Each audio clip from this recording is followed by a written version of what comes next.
Atalmış Uyghur Abdunum rayonining raisi Shuhrat Zakir 6 yanvar ochilgan Abdunum rayonlik 13 navbatli xalq qurultayining 3-yig'inida xizmat doklati berib, kadrlarni yez kentlarga tushirib, muqimlikni qo'g'dashdek funksiya tajribasini davomli yo'lga qo'ydiganligini bildirgan. Ko'zatchilar uning so'zi Xitoyning hozirgi qattiq qo'l siyosatining davomlashayotganligini ko'rsatdi deb qaramoqda. Shuhrat Zakirning so'zlariga qarata bayonot e'lon qilgan Sharqi Turkiston uchur markazining raisi Abdujalil Qarqash, Xitoy hukumatı Sharqi Turkistonda elib bormagan tajribasi qolmay, 1960-yillardagi kommunist Mao'ning funksiya tajribasini qo'llanib, Uyg'ur xalqini manqurtlashtirish uchun qo'rchoq rais Shuhrat Zakirni qo'llanib, zulm sistem va irqiy qirg'inchilikni davomlashtirmoqda dedi. O Shuhrat Zakirning ismining o'tgan yili Amerika Davlat Majlisi ma'qullagan qonun loyihasida Xinjianggo, Juxaylun va Sunjinlun qatorliqlar bilan birga tilga ilinganligini, shunga Amerikaning bu qonunni ijro qilib, ularni jazolashini umid qilganligini bildirdi.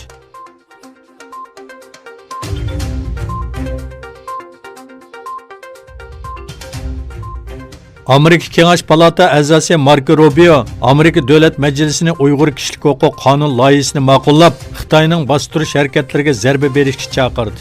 O savdo kelishimida kishilik huquq masalasiga sal qarmaslik va uni siyosiy bilan aralashtirmaslik kerakligini eskartdi.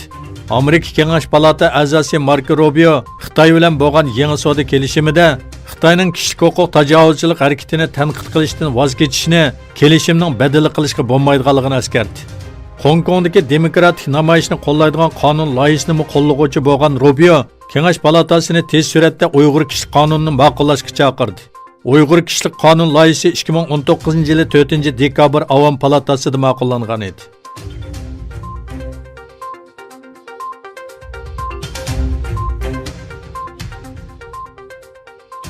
Kommunist Xitoyning Sharqi Turkistonda zulm epag'anligini oqlaganlarga qattiq norozilik bildirgan Saadat partiyasi raisi Tamal Qaramulla o'g'li Turkiya hukumatı va vatandoshlarga chaqiriq qildi.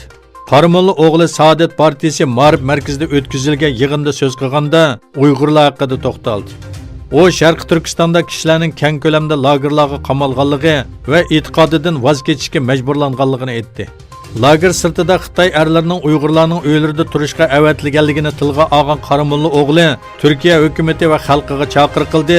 O biz qarindoshlari bo'lish sifatimiz bilan ustimizga tushgan vazifani ado qilishimiz lozim. Xitoy mollarini boyqut qilishimiz, setib olmasligimiz lozim dedi.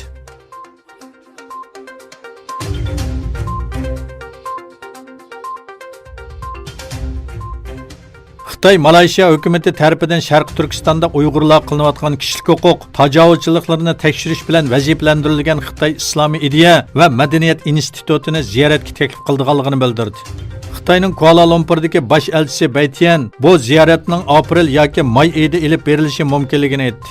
O'tgan yili 27-dekabr ko'plagan Malayziya ommaviy tashkilotlar Xitoy elchixonasi oldida namoyish o'tkazib, Xitoyning Uyg'urlarga yurgizayotgan irqiy qirg'inchiligini tanqid qilgan edi. Arkadan Malayziya Tashqi ishlar ministri Sayfiddin Abdulla Malayziya hukumatining Xalqaro islomiy ideya va madaniyat institutini Sharqi Turkistondagi zulmlarga aloqador dokladlarni tekshirishga vazifalantirilganligi e'lon qilingan edi.